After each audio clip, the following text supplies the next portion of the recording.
प्रदेश में भाजपा की भजनलाल सरकार को करीब 2.5 साल का कार्यकाल पूरा हो चुका है। इस दौरान एक और जहां सत्ता पक्ष इस दौरान तमाम अपनी उपलब्धियां गिना रहा है, कार्यों का बखान कर रहा है, तो वहीं विपक्ष इस कार्यकाल को फलों बता रहा है और सरकार के वादों को और सरकार के कार्यों को खोखला बता रहा है। सत्ता पक्ष और विपक्ष के इन्हीं दावों प्रतिदावों के बीच आज बातचीत करने के लिए हमारे साथ पूर्व यातायात मंत्री डॉक्टर रोहितासु शर्मा जी हैं। डॉक्टर साहब, सबसे पहले तो स्वागत आपका। नमस्कार। डॉक्टर साहब, सरकार ने करीब 2.5 साल का कार्यकाल पूरा कर लिया है, कैसे देखते हैं आप? देखिए, 2.5 साल के कार्यकाल में एक तो चुनाव की बात, जब से सरकार बनी चुनाव होंगे, पंचायत चुनाव होंगे, निकाय चुनाव होंगे, तो आज तक तो वो बात सही निकली नहीं। नंबर 2 कि हम जीरो टॉलरेंस की नीति रखेंगे और भ्रष्टाचार को हम मामूल चूल जो है ना खत्म कर देंगे भ्रष्टाचार को। अब भ्रष्टाचार तो कितनी गति से आगे बढ़ रहा है, आपने देखा है सब जगह, थाना कचहरी ऑफिस सरकारी। मतलब मैं ये नहीं कहता कांग्रेस राज में भ्रष्टाचार नहीं था, कांग्रेस राज में भी था, पर अब तो हद ही कर दी। अफसर कुर्सी पे बैठ के ऐसे पैसे मांगते जैसे भैंस बेच के पैसे ले रहा हो। खुल्लम खुल्ला हो रहा है, कोई उस दिशा में काम नहीं। जो सरकारी बजट से जो पैसा था, जो चाहे एमएलए लेड का हो चाहे बजट का पैसा हो, उसमें जबरदस्ती भ्रष्टाचार हो रहा है। कमीशन अपने एजेंट बना रखे हैं, उनको कमीशन ले रहे हैं उनसे, और काम की गुणवत्ता को कोई चेक नहीं कर रहा, माला माल हो रहे हैं सब जगह। और सड़कें ऐसी बनाई है जो एक बरसात में सड़क साफ, और इनके पास तो काम करने का बजट था ही नहीं ना। वो तो अशोक गहलोत साहब ने इतनी योजनाओं की घोषणा कर दी थी कि ये उनको पूरी, अभी 10 साल और लग जाएंगे उनको पूरी होने में, तो इनका तो कोई काम है ही नहीं। मैं समझ डॉक्टर साहब, सरकार के द्वारा बड़े दावे किए जा रहे हैं कि 2.5 साल में काफी काम हुआ है, आप कैसे? आप भी तो यही इसी धरती पर रहते हो, आप भी कोटपुतली में रहते हो, पत्रकार भी हो। आप मुझे एक दो बताओ कि ये योजना बना दी हमारे कोटपुतली में, ये काम किया, आप मुझे एक ही बता दो, कोई भी बता दे क्या काम हुआ है। हमने तो देखा नहीं कोई काम हुआ है। अच्छा डॉक्टर साहब, आपने अभी कहा कि जो भ्रष्टाचार है वो कांग्रेस सरकार में भी होता था, जनता ने परिवर्तन किया और भाजपा की सरकार बना दी। आप कह रहे हैं इस सरकार में भी भ्रष्टाचार है, जनता किससे उम्मीद करे? देखो, इसलिए थी कि मोदी ने कहा कि मेरी गारंटी वोट दो। मोदी ने कहा कि मेरी गारंटी पर, मोदी ने कभी बीजेपी के लिए वोट नहीं मांगा। मोदी की गारंटी, मोदी की गारंटी, मोदी की गारंटी। अब वो मोदी की गारंटी पर लोगों ने सोचा कि भाई मोदी जी भाई इनके आगे खड़ा आदमी है। इन्होंने ये भी कहा कि भाई जिस दिन मैं असफल नजर आऊंगा तो जोड़ी लेके चला जाऊंगा, जोड़ी झंडा ठाक के चला जाऊंगा। तो विश्वास किया और उस विश्वास पर इनको वोट मिल गया, सब राज में आ गए। डॉक्टर साहब, आप भी सरकार में रहे हैं, एक मोटा सा अंतर बताइए, गहलोत राज में और भजनलाल राज में क्या है? देखो, गहलोत राज में थोड़ा डेमोक्रेटिक सिस्टम था, इजीली अवेलेबल थे मुख्यमंत्री, जनता की बात सुनते थे, विधायकों की बात कभी टालते नहीं थे। गहलोत की, मैं तो गहलोत साहब का कभी प्रशंसक नहीं रहा, पर वो डेमोक्रेट थे, ये तो कहना ही पड़ेगा, सच्ची बात तो माननी पड़ेगी। इजीली अवेलेबल थे, गरीबों के हित में बात करते थे, और जो कहते थे वो करते भी थे। मेरे ही 3 काम पड़े एक बार गहलोत साहब से। मैं बानसूर के लिए गया, ये 2008-9 की बात है, गहलोत साहब मुख्यमंत्री थे। मैं उनके पास गया था, साहब हमारे बानसूर में पानी की व्यवस्था नहीं है, तो क्या चाहिए? मैंने कहा साहब 8-9 करोड़ रुपया, उस वक्त 8-9 करोड़ रुपया रूलिंग पार्टी वाले को देते थे, विपक्ष वाले को कौन देते। मुझे कहा, अपने पीए को नोट करा दिया कि भाई ये इनकी योजना को बढ़ाओ और चालू। 8.5 करोड़ रुपया मुझे दिया गहलोत साहब ने। ये पानी जो टंकी वंकी पानी की बानसूर में लग रही है ना, ये सब उनके टाइम की थी। फिर उसके बाद वो कई दिन तक सब कुछ ट्यूबवेल भी तैयार हो गया, इंफ्रास्ट्रक्चर भी तैयार हो गया, पर वो पाइपलाइन के भरोसे वो योजना जनता कह रही थी यार इसमें तो कागला पीठ कर रहे हैं, कभी गंदा हो रहा है, सारी सिस्टम खराब हो जाएगा, जंग लग जाएगा, पानी तो है ही नहीं इसमें। फिर मैंने गहलोत साहब से कहा साहब हमारे 700 मीटर का एक पाइपलाइन के भरोसे आपकी 8 करोड़ की योजना फेल है। उन्होंने उसी वक्त टेलीफोन किया कि ये क्या कारण है, ये 8 करोड़ रुपया यूं ही आते हैं कि 8 करोड़ रुपया लगा दिया और ये 700-800 मीटर पाइपलाइन क्यों नहीं जोड़ी जाए। मेरे को आज शाम को रिपोर्ट दो। तो मुझे याद है कि उस दिन रात को वो पाइप आया और दूसरे तीसरे दिन तो फिटिंग में लग गए, काम चालू हो गया। तो गहलोत साहब काम करते थे, ऐसी बात नहीं है।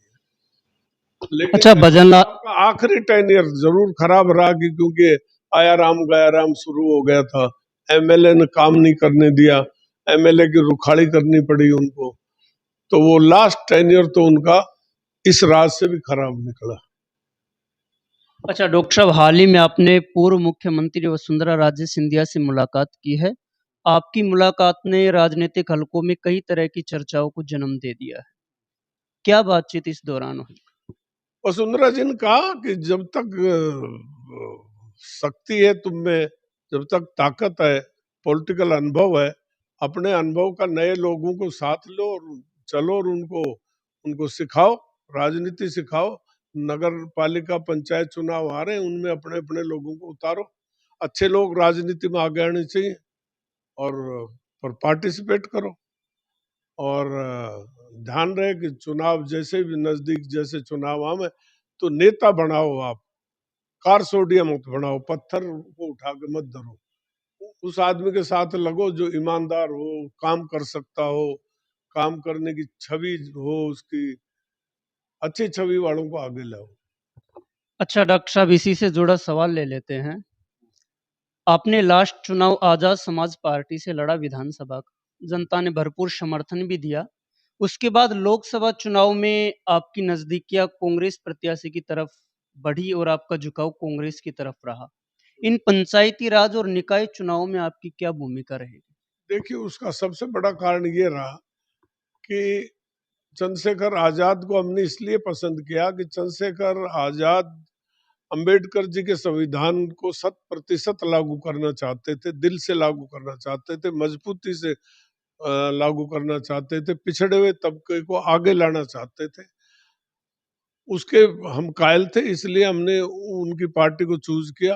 आज तार तार हो गया। आज हालत ये हो गई कि आज संविधान नाम की कोई चीज है, ये किताब लिए तो ये प्रधानमंत्री घूमते हैं, पर उसको उसका उल्टा कर रहे हैं सारे के सारे। डॉक्टर साहब, इन निकाय चुनाव में आपकी तो क्या भूमिका ये तो भगवान की, संविधान तो खत्म हो गया था अगर इनके 2/3 मेजोरिटी आ जाती तो। रहेगी? पंचायती राज चुनाव में, निकाय चुनाव में आपकी क्या भूमिका रहेगी? किसे सपोर्ट करोगे? मैं पार्टी वार्टी को नहीं, मैं अच्छे आदमी को सपोर्ट करूंगा जो अंबेडकर के संविधान को मानता हो और स्वच्छ छवि हो और जीतने की पोजीशन में हो, ऐसे आदमी का समर्थन करेंगे। मेरी पार्टी वार्टी मायने नहीं रखती। कोई बीजेपी से मेरे को एलर्जी नहीं है, बीजेपी में बहुत अच्छे आदमी हो, भैरू सिंह शेखावत हुआ, अटल बिहारी वाजपेयी हुए, वसुंधरा राजे सिंधिया हुई, तो ये अच्छे नेता थे। डॉक्टर साहब, गहलोत राज में कोटपुतली बहरोड नया जिला बना, बीजेपी ने उसे कंटिन्यू रखा, बीजेपी सरकार ने। इस जिले को और इसकी व्यवस्थाओं को कैसे देखते हैं, क्योंकि मूल रूप से आप भी यहीं के रहने वाले हैं? देखिए मैं एक बात कहना चाहूंगा कि कोटपुतली की जनता ने, ये दुर्भाग्य बहरोड के भी रहे और कोटपुतली के भी रहे, यहाँ से जनप्रतिनिधि जो चुन कर गए ना, वो जात बिरादरी वाद के हिसाब से चुनकर गए। कोई ऐसा नेता चुनकर नहीं गया जो विकास कर सके, विकास पर ध्यान दे सके। एक बार मोदी जी जरूर आए थे, तो मोदी जी ने आए भाग दौड़ करके, उन्होंने कॉलेज वॉलेज बनवाया सेठों से, यहाँ कोटपुतली का इंफ्रास्ट्रक्चर डेवलप किया। मेरा बहुत बड़ा सहयोग है। आज कोटपुतली के नेता माने या ना माने, जनता मानती है, मैं नहीं होता तो गर्ल्स कॉलेज नहीं खुलता, मैं नहीं होता तो यहाँ आरटी ऑफिस नहीं खुलता, टीटी ऑफिस नहीं खुलता, मैं नहीं होता तो यहाँ एडिशनल अतिरिक्त जिला मैंने बनवाया।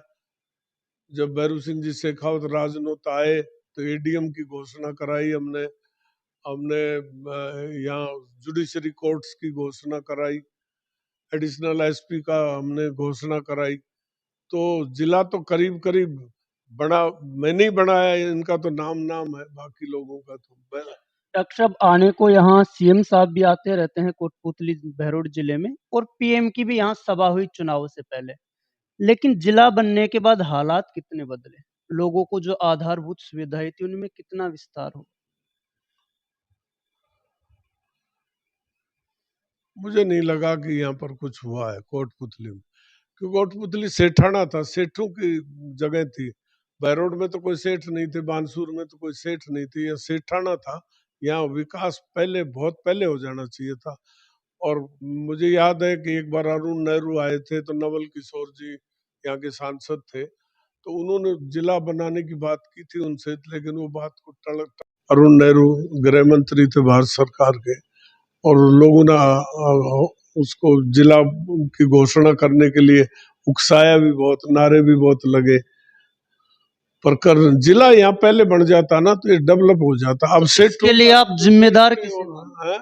इसके लिए जिम्मेदार कौन? हमारे यहाँ की जनता जात बिरादरीवाद में फंस करके अच्छे बुरे का ध्यान नहीं रखती। डॉक्टर साहब कहीं नेताओं का बचाव तो नहीं कर रहे हैं? किसका? किसी का बचाव नहीं कर रहा, अच्छे मैंने बता दिया। नहीं, जनता ने जनप्रतिनिधि चुन के भेजा है, चाहे वो किसी भी पार्टी का भेजा हो, तो जनता ही कैसे जिम्मेदार है? जनता जिम्मेदार है कि ऐसे व्यक्ति को भेजे जो उसके योग्य हो। आज आपको टीचर बनाना है, सेकंड ग्रेड टीचर बनाना है, तो बीएड तो कम से कम होना ही चाहिए, इतनी एबिलिटी तो होनी ही चाहिए, पढ़ाई लिखाई में इंटेलिजेंट होना ही चाहिए। किस डिवीजन से पास हुआ, क्या हुआ, आदमी सोच समझ करके जब इंटरव्यू में सेलेक्ट करते हैं।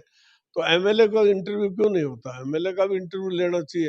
अब इनकी जान पहचान ही नहीं होती। अब आज कोटपुतली का एमएलए, बहरोड का एमएलए, बानसूर का एमएलए, अपने क्षेत्रों के अलावा इनकी क्या जान पहचान? तो जान पहचान से का बड़ा फर्क पड़ता है। पंचायती राज और निकाय चुनाव की जो तैयारियां हैं वो तेज हो गई हैं।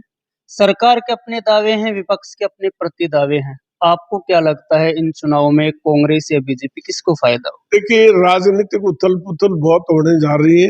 अभी नीट को लेकर के सरकार पर बड़ा भारी प्रेशर है, वो किस बोर्ड पर जाएगा आप सोच नहीं सकते।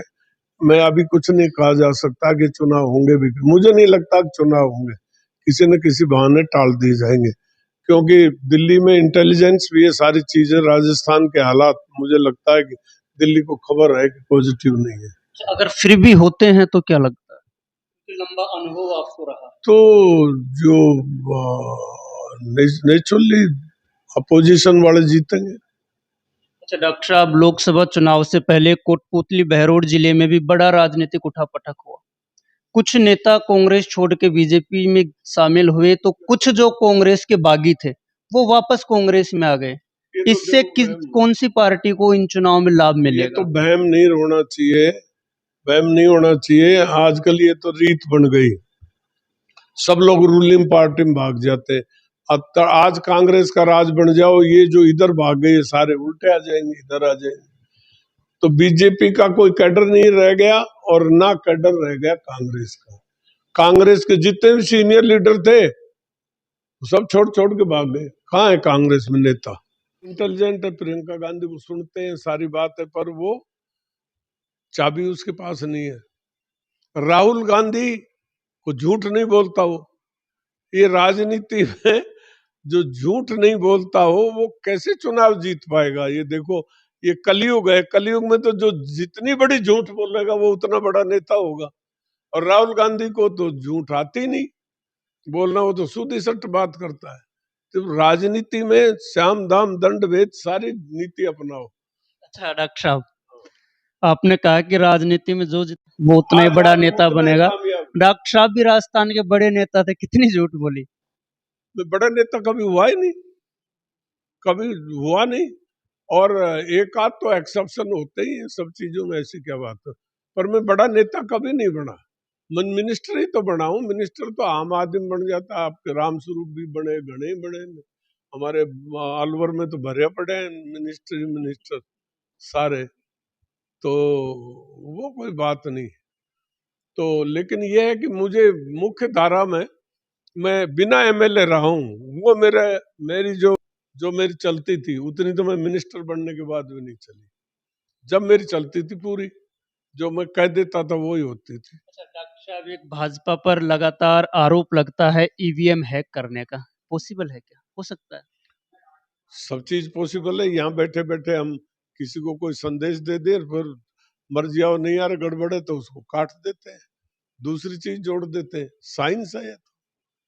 आज मिसाइल चलाते हैं और कई हजार किलोमीटर दूर जाके ईरान के फलाने शहर पर फलाने घर पर पड़ेगी, ये टेक्निक है। उस प्रधानमंत्री को तो बेडरूम से उठा लाया, उसको उसकी पत्नी को तो, ये टेक्निक है। तो ये तो मामूली बात है, ये तो मामूली बात है।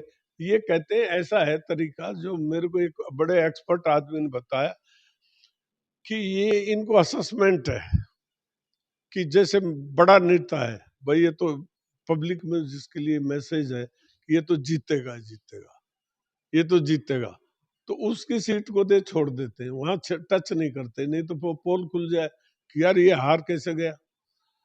और जो देख रहे हैं कि 1000-2000 वोट से ये भी निकल सकता है या नहीं, वहां ये 2-4 हजार की हेराफेरी कर देते। अच्छा, जयपुर ग्रामीण सीट को लेकर भी ऐसे आरोप लगे, कैसे देखते हैं आप? जयपुर, ये आरोप गलत है। जयपुर ग्रामीण सीट पर तो एक ही एक सत्तारूढ़ पार्टी ने अपना फायदा उठा लिया, वो जो आर्मी के वोट थे ना, उनको इन्होंने रद्द घोषित कर दिया कि साहब इनके आपके कमांडर के या किसी को वेरीफाइड नहीं थे वो, जबकि वो वोट तो वोट है, आर्मी का वोट था, हमेशा ही करते हैं वो तो। और उस चुनाव में सब जगह उन वोटों को काउंट किया गया, बस वहां नहीं किया। अच्छा, अनिल चोपड़ा इस मामले को कोर्ट में लेकर गए हैं, क्या लगता है कुछ कोर्ट नहीं से होगा, राहत मिलेगी? कोर्ट का परिणाम आपने देख लिया।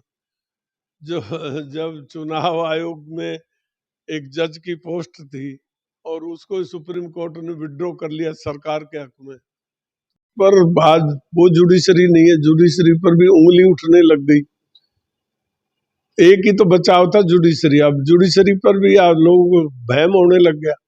एक जज के घर में करोड़ों रुपए जड़े हुए मिले, तो अब जुडिशरी सम्माननीय है, ठीक है, सारी बात है, इज्जत है जुडिशरी की, पर परिणाम जुडिशरी ने कहा है कि फैसला ऐसा हो कि जो अ, एक तो जनता को भा जाए और लगे कि फैसला हो, न्याय हुआ है, न्याय हुआ है, तो वो चीज तो नहीं है ना। तो ये थे हमारे साथ पूर्व मंत्री डॉक्टर रोहिताश कुमार शर्मा, जिन्होंने तात्कालीन घटनाक्रम पर बेबाकी के साथ अपनी राय रखी है। आप देख रहे हैं वॉइस ऑफ कोटपुतली, मैं आपके साथ कुमार अंकेश।